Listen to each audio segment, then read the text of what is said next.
मेरठ निवासी दिनेश तलवार और दिशा तलवार जनसंख्या नियंत्रण को लेकर अयोध्या पहुंचे। दंपति ने अपना जागरूकता अभियान लता मंगेशकर चौक से शुरू किया। लोगों का ध्यान आकर्षित करने के लिए दोनों उल्टा चलकर संदेश दे रहे थे। पिछले 32 वर्षों से दंपति देश भर में जनसंख्या नियंत्रण की अलग जगा रहे हैं। अनियंत्रित जनसंख्या वृद्धि से शिक्षा, स्वास्थ्य, रोजगार और पर्यावरण पर नकारात्मक असर बताया। दंपति का उद्देश्य जनसंख्या नियंत्रण का संदेश जन जन तक पहुंचाना है। प्रधानमंत्री नरेंद्र मोदी और मुख्यमंत्री योगी आदित्यनाथ तक संदेश पहुंचने की इच्छा जताई। अयोध्या में भगवान श्री राम के दर्शन कर अभियान की सफलता के लिए आशीर्वाद लिया। हम दोनों पति पत्नी में अभियान चला रहे हैं पिछले कई वर्षों से, और बस मोदी सरकार से उम्मीद करते हैं कि वो जनसंख्या नियंत्रण पर कानून बनाए।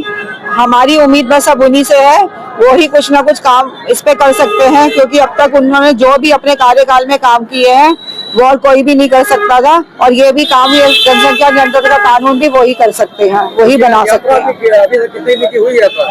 अब तक हमने 400 शहरों की पदयात्रा कर चुके हैं, और आज हम अयोध्या में आए हैं। रामलला के हमने दर्शन करे हैं, भव्य बहुत बढ़िया अच्छा मंदिर बनाया है। बस हम तो ये संकल्प लिया है कि 2 बच्चों का कानून बनना चाहिए। सबसे हम यही करते हैं कि बस 2 बच्चे ही पैदा करें, 2 बच्चे ही होने चाहिए। बहुत भारत की जनसंख्या बहुत ज्यादा बढ़ चुकी है। मेरा नाम दिशा तलवार है और मैं मेरठ से आई हूँ। आपके साथ कौन लोग हैं? मैं और मेरा पति, हम दोनों ही आए हैं, मैं और मेरे पति और बच्चे।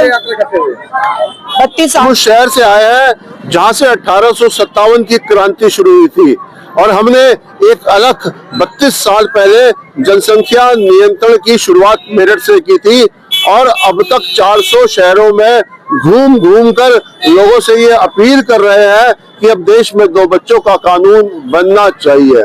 सड़क पर उल्टा चलते हैं, किस लिए चलते हैं? इसलिए चलते हैं कि सरकार उल्टा काम कर रही है। तमाम समस्याओं पर अरबों खरबों रुपए खर्च किए जाते हैं, परंतु जनसंख्या नियंत्रण के लिए 1 रुपए खर्च नहीं हो रहा है। अब तो कहना पड़ेगा कि खो गया है नारा हम 2 हमारे 2, छोटा परिवार सुखी परिवार। अयोध्या में रामलला के दर्शन करने आए हैं और ये संदेश देने आए हैं प्रधानमंत्री को कि आपने राम मंदिर का निर्माण कराया, आपने 370 हटाई, आपने ना जाने कितनी समस्याओं का समाधान किया। बस एक राष्ट्र हित में जो सबसे बड़ी समस्या है देश की बढ़ती हुई आबादी, उस पर भी आप एक कानून बना दीजिए। इसलिए अयोध्या धाम में पहुंचे हैं और यहाँ उल्टा चलकर सीधी बात समझाने की कोशिश करेंगे। दिनेश तलवार। क्या करते हैं आप? हमारा सप्लाई का काम है स्कूल कॉलेजों में। ये कहाँ से प्रेरणा मिली आपको? ये ऐसे ही नगर निगम में एक जुलूस जा रहा था, उस जुलूस में हम भी शामिल हो गए, तो एक अधिकारी ने कह दिया कि आपके शहर की आबादी इतनी है और हमारे पास कर्मचारी नहीं है, तो दूसरे अधिकारी ने कह दिया क्या बात करते हो, इस देश की आबादी इतनी ज्यादा है जिस पर कोई बोलने को तैयार नहीं है। तब मैंने सोचा जिस पर कोई काम करने को तैयार नहीं है उस मुद्दे पर हम काम करेंगे, और इसलिए हम इसे लगातार कर रहे हैं क्योंकि हम उस शहर में रहते हैं जहाँ से 1857 की क्रांति हुई थी।